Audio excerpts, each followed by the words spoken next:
Dormir nu, déjà, c'est une condition. Les bagues connectées ou les bracelets connectés, c'est des dispositifs qui sont très à la mode. Si Rachel dort réellement 17 heures par jour, effectivement, c'est ce qu'on appelle communément le chef d'orchestre de vos rythmes. Est-ce que tu savais que dormir avec 10 kilos sur toi pouvait changer tes nuits et améliorer ton sommeil? On appelle ça la méthode DPS et aujourd'hui je vais le tester et te montrer pourquoi c'est peut-être la meilleure astuce pour dormir que j'ai trouvée cette année. C'est une étude de l'université de Göteborg en Suède et elle explique que le poids de la couette simule une technique qu'on appelle la stimulation par pression profonde. Alors, aussi paradoxal que ça puisse paraître, effectivement, les couvertures lestées aident à dormir. On s'est même amusé à faire des études où on a enregistré la latence d'endormissement chez des gens qui étaient debout, des gens qui étaient assis et des gens qui étaient couchés. On a montré que les gens couchés, sans couverture, s'endormaient beaucoup plus rapidement que les gens simplement assis dans un lit. Donc il y a un phénomène physique de pression corporelle lorsque vous êtes couché qui va favoriser l'endormissement. Donc la couverture lestée, elle amplifie juste ce phénomène-là. Alors attention quand même, prudence, parce que c'est des dispositifs réservés aux adultes. Il ne faut pas les utiliser chez les enfants parce qu'il peut y avoir des risques d'étouffement. Et puis, bon, bien entendu, couverture lestée, si on n'a pas un bon matelas, si on n'a pas un bon oreiller, si la chambre n'est pas insonorisée, isolée de la lumière, avec une bonne température, c'est pas le top non plus. Donc, pensez qualité du sommeil global et environnement de la chambre global. Mais si ça vous intéresse, vous pouvez toujours tester les couvertures lestées.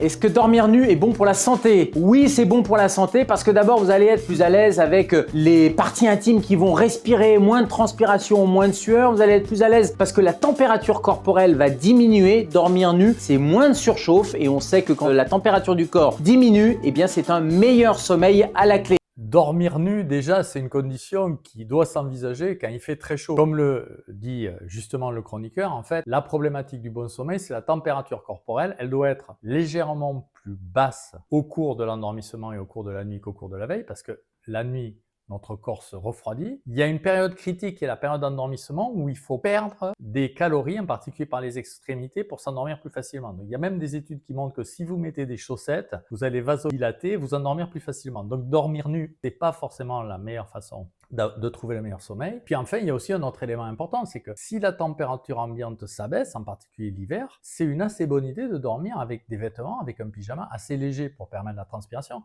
mais quand même, ça permet de maintenir la température corporelle dans une certaine mesure et de ne pas trop vous refroidir, parce que si vous êtes très froid la nuit, ça peut aussi vous réveiller. Un petit vêtement léger, un t-shirt, un pyjama, c'est pas forcément une mauvaise idée pour avoir le meilleur des sommeils. Est-ce que tu connais l'hormone du vampire? Là, tu dis, wow, c'est quoi ce truc? Mais t'inquiète, elle est pas maléfique. En fait, elle porte aussi un autre nom et c'est la mélatonine. On peut l'appeler aussi l'hormone de l'obscurité. Et cette hormone-là, elle est simplement produite la nuit comme une petite créature de l'ombre. Et quand le soleil se couche, là, elle rentre en scène, elle se réveille, elle va tout doucement monter en puissance et elle atteint son pic vers 4 heures du matin. Donc là, au moment où t'es bien endormi. Puis elle va disparaître à l'aube, elle va être chassée par la lumière. Et là, son rôle, c'est de prévenir ton corps qu'il est temps de passer en mode nuit. Et quand elle disparaît, de te dire qu'il faut se réveiller. Alors, elle va pas t'endormir directement, hein. C'est pas genre t'as de la mélatonine et pouf, tu tombes. Non. Par contre, elle envoie un signal, un feu vert en fait à tout ton système que je suis un peu crevé, il faut que j'aille dormir. Alors, la mélatonine, effectivement, c'est ce qu'on appelle communément le chef d'orchestre de vos rythmes biologiques. Donc, ça agit pas intrinsèquement sur la production du sommeil, mais plutôt sur le timing, sur la temporalité à laquelle vous allez vous endormir ou vous réveiller. La mélatonine est très sensible à l'exposition à la lumière, en particulier si vous prenez de la lumière le soir, vous n'allez pas supprimer, mais vous allez décaler votre pic de mélatonine un peu plus tard dans la nuit. Si vous prenez de la mélatonine le matin, au contraire, vous allez avancer la production de mélatonine et donc favoriser un endormissement plus précoce. Et effectivement, bien entendu, c'est une stratégie quand on prend des comprimés de mélatonine assez utile pour le jet lag social. Mais souvenez-vous bien, la mélatonine, ce n'est pas un hypnotique, ce n'est pas un médicament pour dormir en propre, c'est un médicament plutôt pour recaler vos rythmes.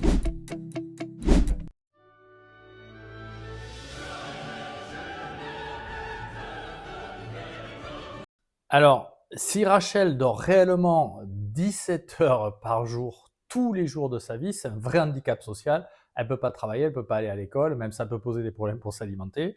Donc, ce phénomène-là, il est vraiment très rare. Par contre, il est vrai, il existe, en particulier chez les femmes jeunes, une maladie qui s'appelle une hypersomnie rare, qui est une augmentation du temps de sommeil qui peut aller à 12 heures à 14 heures, comme dans le cas de l'hypersomnie idiopathique, et qui est très invalidante.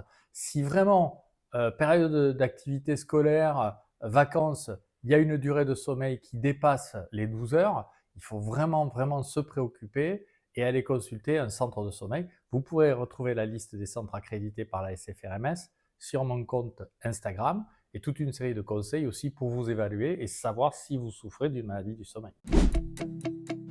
Ça fait plus d'1 mois que j'utilise ma bague connectée. Je voulais vous faire un retour. Du coup, on va aller voir sur l'application pour voir si je suis prêt à crever ou pas, si je fais de l'apnée du sommeil, si je vais faire un arrêt cardiaque dans la journée. Déjà, on voit que sur une tendance des 7 derniers jours, je dors 6h10, c'est peu.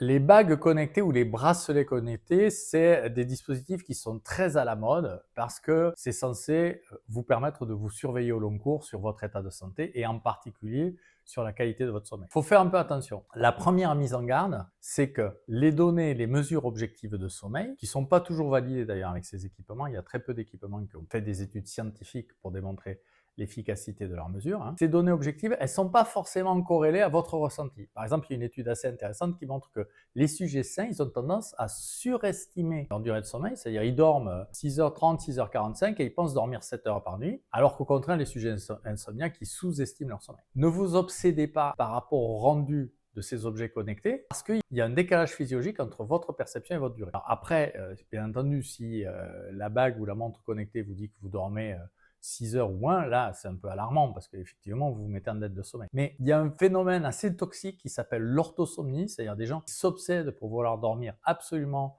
le même nombre de minutes, d'heures de sommeil toutes les nuits. C'est très mauvais. En fait, le sommeil, c'est comme l'appétit, la faim, ça varie d'une journée à l'autre. Et donc, vous obsédez pas. Essayez de respecter globalement la règle de 7 heures par nuit. Mais si vous avez une montre connectée, regardez les résultats toutes les semaines, mais vous obsédez pas à le regarder toutes les nuits parce que ça peut vous préoccuper et ça peut créer des insomnies. Pour plus de conseils, vous pouvez me retrouver sur mon compte et puis vous trouverez plein de tips documentés scientifiquement justement sur les meilleures stratégies pour avoir la meilleure qualité du sommeil.